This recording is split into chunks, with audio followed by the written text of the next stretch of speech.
Bonjour, bonjour à tout le monde. Lelo, Tozawana. Nini, il fallait tout le bas. Tozana Makamoko. Et là, il faut trouver cette explication. Il y a dossier à Banco, il y a Tobazolo, il y a des banques. Non, non, non, non. Il y a My God Rêve. Explication nango, il y a l'indénini. Dossier, il y a l'indénini. Tozana niveau nini. Tokolebela yango et puis nazana dossier moko ya parcelle ya maman Kifuta azali âgé ya 90 ans. Lupango na ye ezali wapi ezali na avenue Libération numéro 22 quartier camping commune d'Engaliem. Tokolebeta masolo wana na ko répondre puisque bato mosusu na vie il faut bien vous allez éduquer.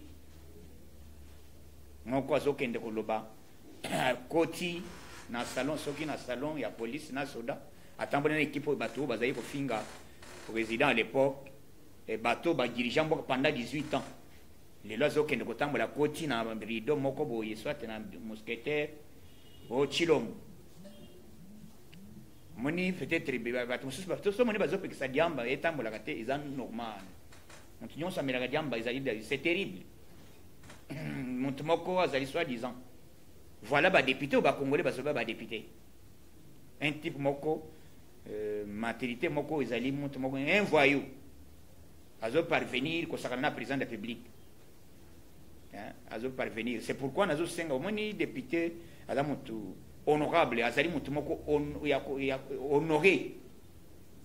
Il faut qu'on puisse se respecter mais lulenga bato bazo sala ezali ko kamisa biso ya ba tipo zo yokawana na bo ngana tanga kombo puisque kombo ko tanga ezali ko matisa bango o soki yanga iwana c'est terrible azokota chilombo sala boy ayebi biso ba se de mouton asali boy mais yuzu tambola na équipe ni o tambola na équipe ni ozana moralité ozo mériter ko za les députés té tozo yeba ça fait 2 semaines rentrée parlementaire et salamité. Qu'est-ce qui s'est Ezali pour approuver Ezali Kamonini. Depuis rentrée parlementaire et salami, mais plénière et salamité pendant 2 semaines. Tu as évité ce qui n'est pas au Kolokozela. Tu as évité.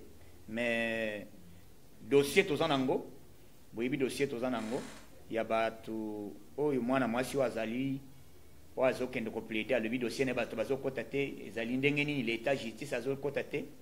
Boyebi dossier wana o elelo tozali déjà causé la suite il y a ba proposition ya ba maître avocat ndenge nini ko salama poto évoluer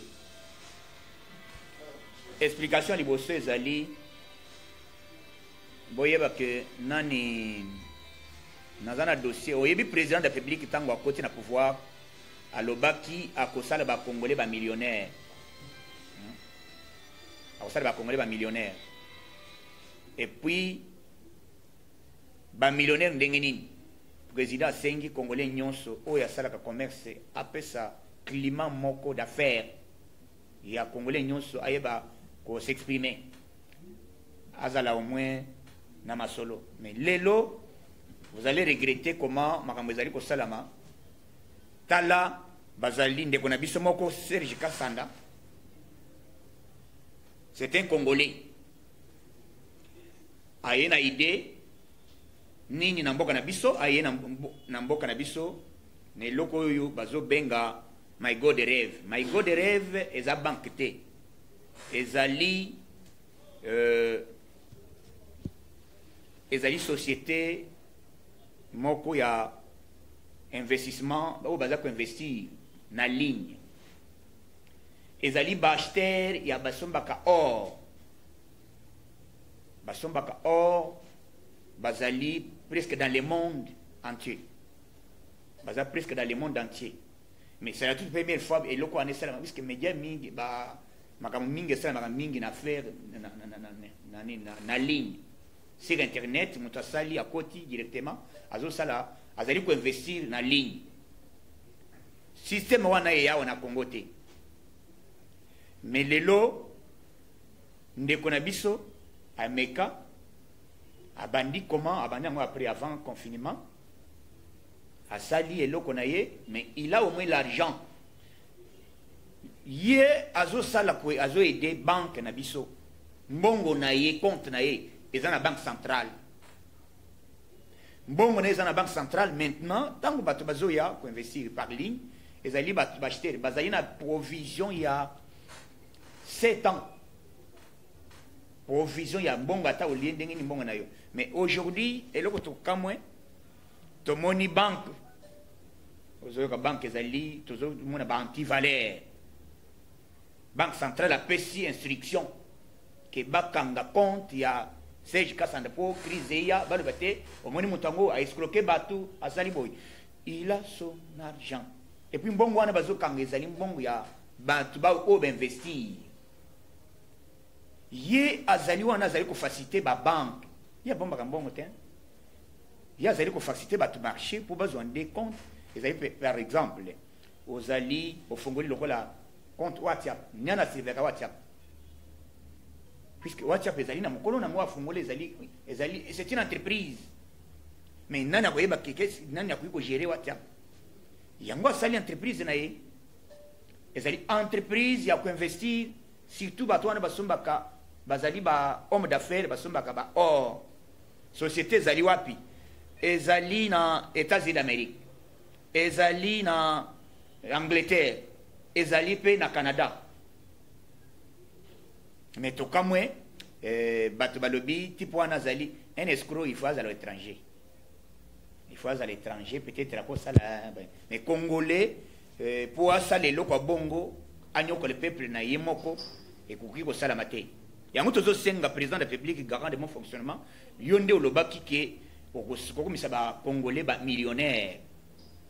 Nazana ba camarade nazana bato bafongoli ba compte bafongoli compte na my god rêve bazo retirer par jour mususu par jour ils allaient $10 soko investi oche $500 ozo retirer $10 nazana moko azo retirer $20 par jour ache $1000 nazana moko ache $50,000 $50,000 il les retire azo na fait que $100 par jour. Mais yoke eloko ndingi wana vraiment bande ko ngai bino bata ba kongole boyo kana batu makambu oyo bino bozolinga ko condamner eloko oyo et depuis eloko esalami natikala ko yoka teke be escroquer mutu moko accueilli peut-être mutu moko a réclamer mbongo na ye monanité mbongo na ezali par téléphone kaka na téléphone na yo okei omoni directement mbongo ezokota ndenge nini mususu eza par heure $2 ezokota ekoti kana chombo na yo. Mais le code de tozana banti valeur bateau balinga kamboka na biso changement et yate entre autres bande ko FCC yangumba ki côté de melandeko bazui ba pesi ordre na gouverneur ya banque monsieur Deo Gracia akanga mbongo ya Serge est un Congolais azali place nini eza place akobonga te place na centrale ezali on a 16e mairie. ala kisi comment mon azali ko faciliter biloko wana esa makamiki eza na ba poto mutu atali na chombo na ye compte ezokota directement azana temps ya kokende ko se déplacer te kokende ko débrouiller te akaika ka place moko les ala kola M-Pesa eza lokola Airtelman eza lokola Orange Man mais Orange Man mokolo na onani iloko de ko créer entreprise et yaye moyen ya ko investir aye puisque ba homme d'affaires ba oyo basomaka ba or société wana ezali na Nigeria azali escroc. Moi j'étais là aujourd'hui okotala comment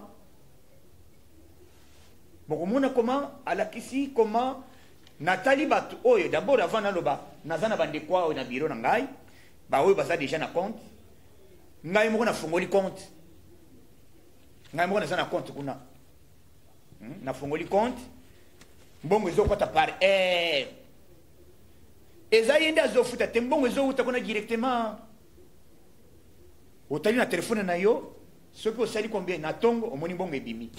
Mais comment bandeko bokokende bozwi ordre ya kokende kokanga société naza na ndeko moko azali awo naza na bamosusu bazali presque bakei baretire mbongo bandeko erene baretiraka mbongo bandeko nanga biso nyonso baretiraka mbongo. My God rêve kanda ya batu ya FCC zanini lokola fachi azali kwereve apesi alobaki ke bakongole bakokoma ba millionnaire il faut bétouffer loko oyo c'est par là tozoyebisa batu oyo ya banque centrale boy toyebe plan na bino na banque centrale soko otie mbongo na yo soko otie 30 000 mama zawa na fin de l'année aye ko retirer $300 yebisanga siko mbongo wapi bénéfice 30 000 $.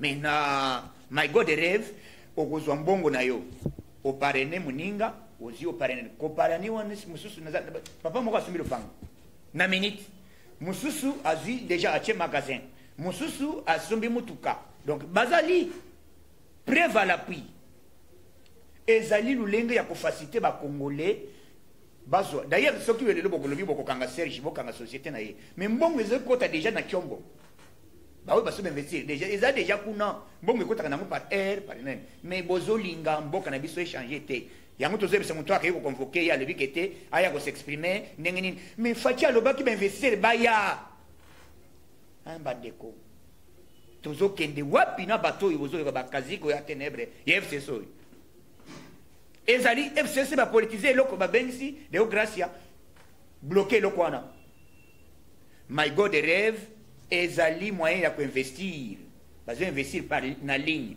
ozi o tiembongo na yo na téléphone na yo moi naza na compte ndeko mosusu aza na compte oyo aza na compte tout le monde na bureau toza na compte ozomona mbongo ezokota par heure ezosala boyi mais comment bino bozo étouffer loko naza na moko azali awa atiaki $20 hier akeso abimisi 300 akei kosombela mwana congélateur siko bozolinga pauvreté bakongole bazela batikala na nzala to bozolinga pauvreté sila yango nazosenga président na biso yo ozali le peuple d'abord esiko ozoyoka yango dossier ezali awa ke ndeko bazali koétouffe ye bazali koétouffe œuvre na ye bazwi mbongo a investir mbongo neza na banque ebele bambongo nyonso akaboli na babanke bapesi ordre mbongo wana yebima te c'est par là tozoyebisa bino boyi ntango biso eloko wana epuis bazosala ngo na lolenge nini po balobake crise esalami tipo wana aza escro mbongo esili balobake bakanga ye mbongo na ye ezali pourquoi banque centrale okangi mbongo ya monsieur Serge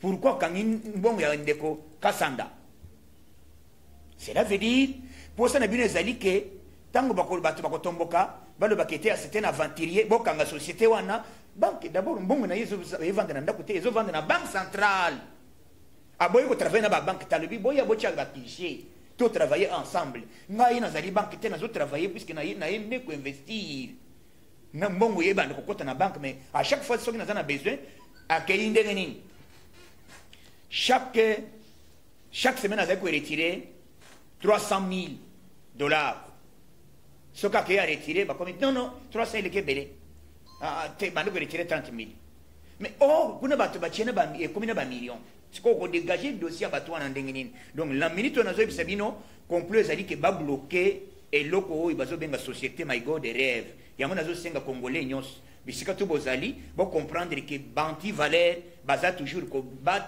kobundisa oyo tozoya nango le peuple d'abord si bolobaki bainvestir baye te moto ozotia $20 après un mois soki oyebi koparene okosomba voiture awa eza na 16e awa direction nango awa donc voilà dossier wana tozosenga l'état congolais président de la République à s'impliquer puisque c'est lui le garant de bon fonctionnement bapesa ordre na monsieur Deo Gracia a libéré mbongo ya garçon azo retiré nyonso te bokangi compte na ye na objectif nini mutu ayina puisque soki azaka na mbongo te balingi balo bakaza na mbongo te bakangi bapesi ordre na babanke nyonso oyo ya mbongo compte na ye abimisa mbongo te voilà bandoki oyo tozolinga te na mboka na biso.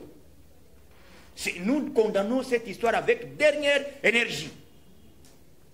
Tozali koyebisa bino ke bino bato FCC tokosala bino mubanga marche po bino bolingi et puis tokosala deo grâce marche tina banque centrale okolapa tokosala marche na kosenga congolais nyonso oyo azolanda soko moningai avant nalo ya kolobela bino boye puisque tozala bato ya valeur tozali bato ko promettre les peuples d'abord et puis état de droit nalingaki avant naloba nakendaki na vérifier si réellement il y a existé, il y a vrai, il y a solo. Na otikuna. Na moni réellement, na moni que il y a du sérieux. Et mon tunion se chaque heure à qui nous retire à bon. Ndé le communisme na bengi na yepsi bino que Congolais nyonso pour comprendre mentalité ba Congolais ba bazoto na que mboko ezo changer té tozana nzala mais muta memi quelque chose o ezali que muta vangi na téléphone na yi mbongo ezo kota chaque semaine azozo temps ya kwenda ko retirer siko bazo bloquer ye ndeko yoyo téléphone yo mbongo yango ekoti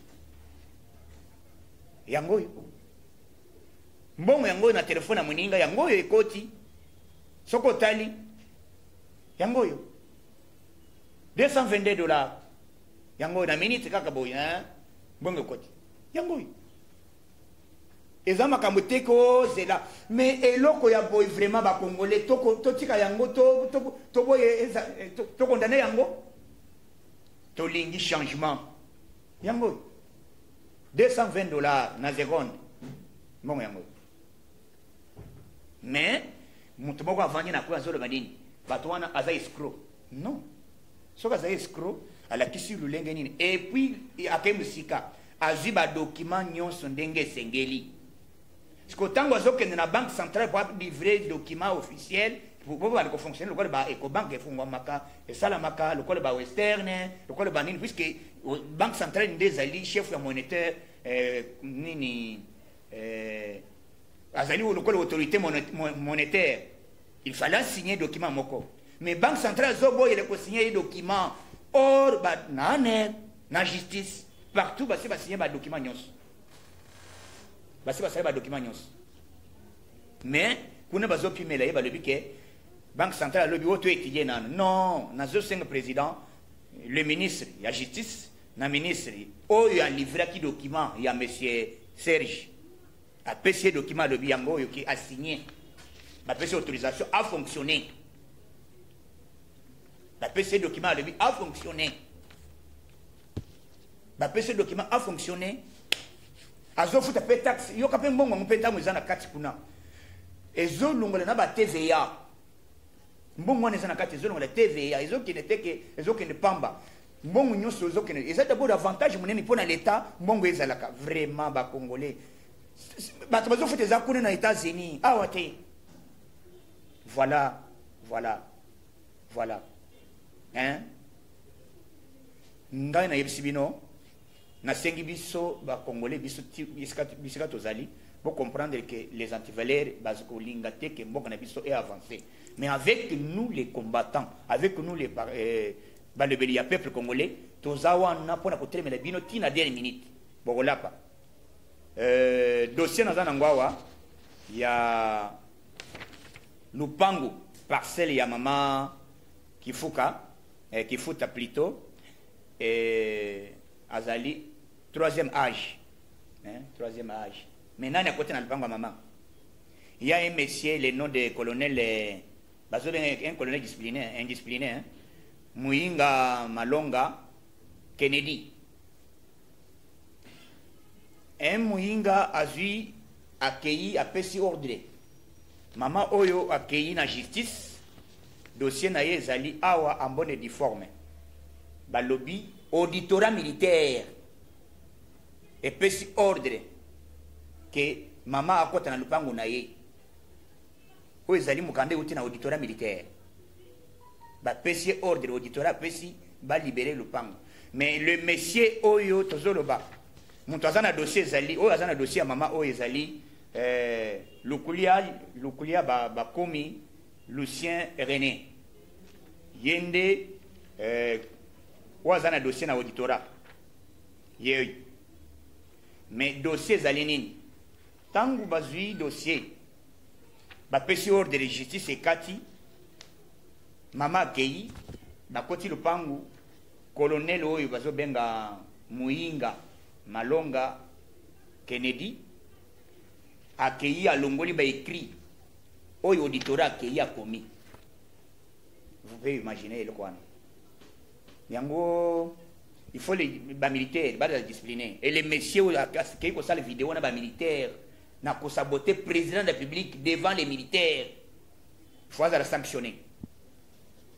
faut aller sanctionner militaire il faut aller monter à bosser à cause exemplaire militaire azamutu ya okoti lupango mutu teke wana besoin rêver ya mona senga auditorat militaire à la dossier comment militaire colonel azui lupango eza ya yete maman ya 3e âge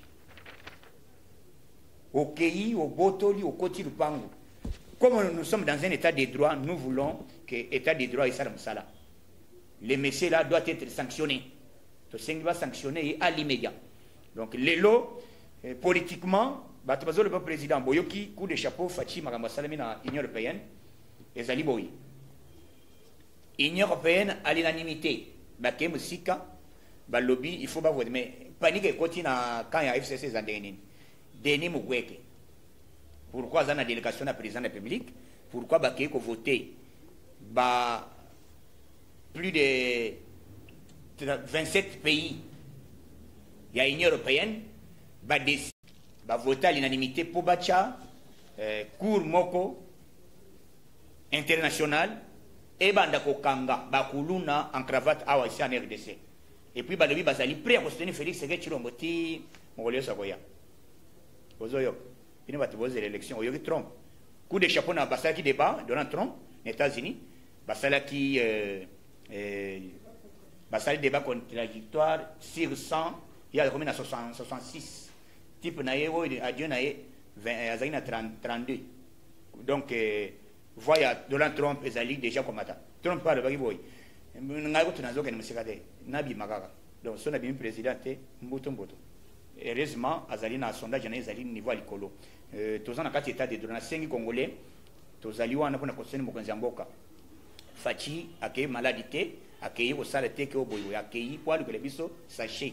Mais Fachi tamazo kende ko bunda libanda, nengo bino bato bozali ko sala na ba beach, bato bazali na bazali ko futi sa bakamba douane na DGDA. Boye ba ko respecter makambo puisque tu ana posta ba diaspora ba na posta ba na biloko na bangwawa mais bino bozali kocha ba primoko ya wezo ko kanate na makambo na biso na mboka na pourquoi Brazzaville ezali ko kita a on a Congo ezali kita te donc na ko senga Fachi beton ala na dossier wana ya douane ekita pour que les Congolais ba évacuer biloko na bango na ndenge sengeli to stokende mboka na biso poto la kisa Congolais nini ezali état de droit donc na sengi Congolais nyos mo Congo muluba Moussoïr Mungala, beto na beto, to simbana, main dans la main, awa tribalisme ezalakate, to zali bolingo, to zakana mur biso nyoso, awa na epa yokason na ebite ke tribalisme dom nazai.